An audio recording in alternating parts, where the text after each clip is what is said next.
I like to explain Agentics as being that really annoying graduate that's come into your office. It's really, really bright, right? Really, really bright, knows everything, learns things really quickly, has always got an answer for everything.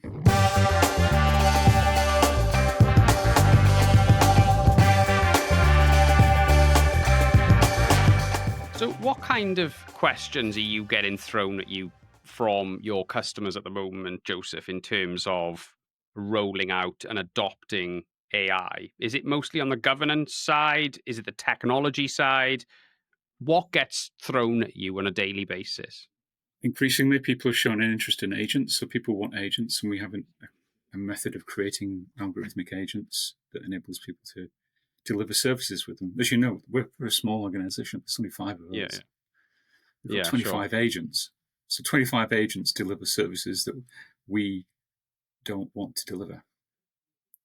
Yeah. So we've cut a ground by the necessity of having to create the agents to show that agents are possible and agents add value.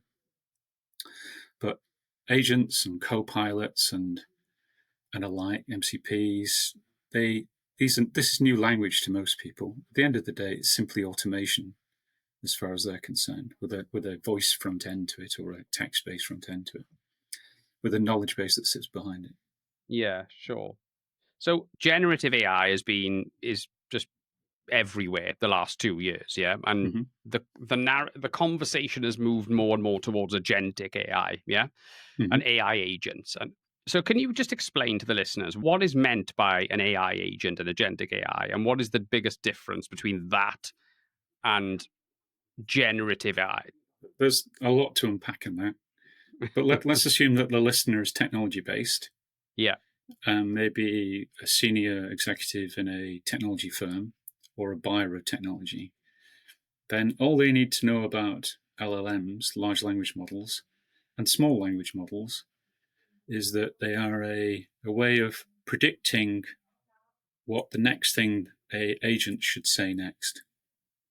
They predict a token. So how do I explain tokens? If you and I were talking, and we're talking about something like Stoicism, I would probably guess the next thing you're going to talk about is Marcus Aurelius.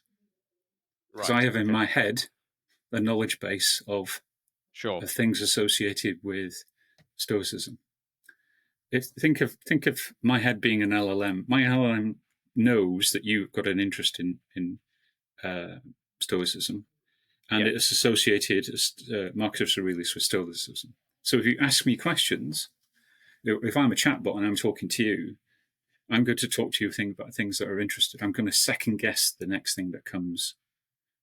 So that's how LLMs behave.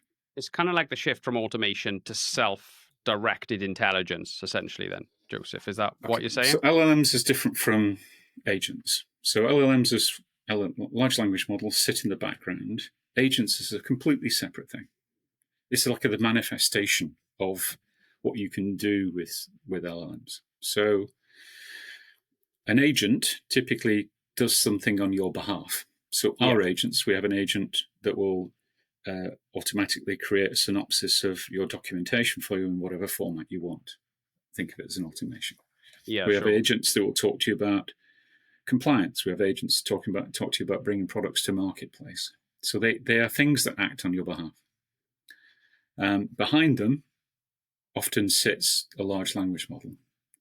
In between that large language model and the person is either a text interface or a voice interface. So you've got to take the input, which is either text or voice, and understand the input, convert it into text, put it through your LLM, put it through your knowledge base, which might be what they call a RAG database, and come back with an answer that you think is statistically the right answer. So agents that people will become familiar with are ones that will answer questions with on their behalf.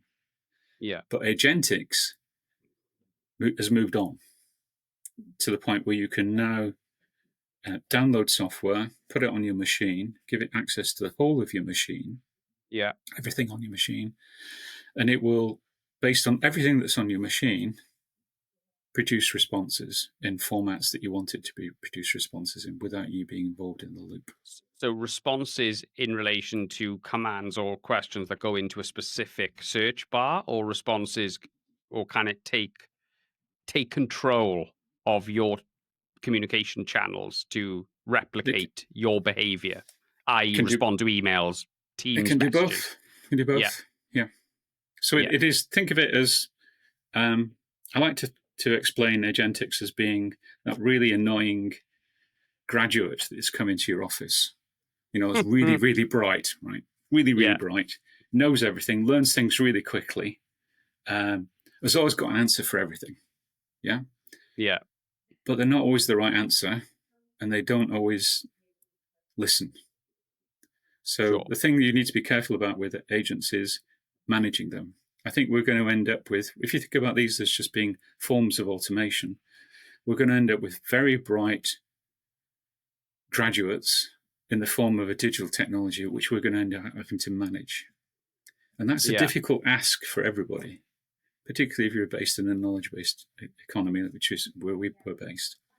You're going to have to get very good at being able to understand the weaknesses of agentic systems and what to do about them. So things like hallucination, things like restricting their area of focus, like understanding the way in which somebody wants to communicate with it and narrowing that down, because it's about managing the risk of that next token, that next response being wrong.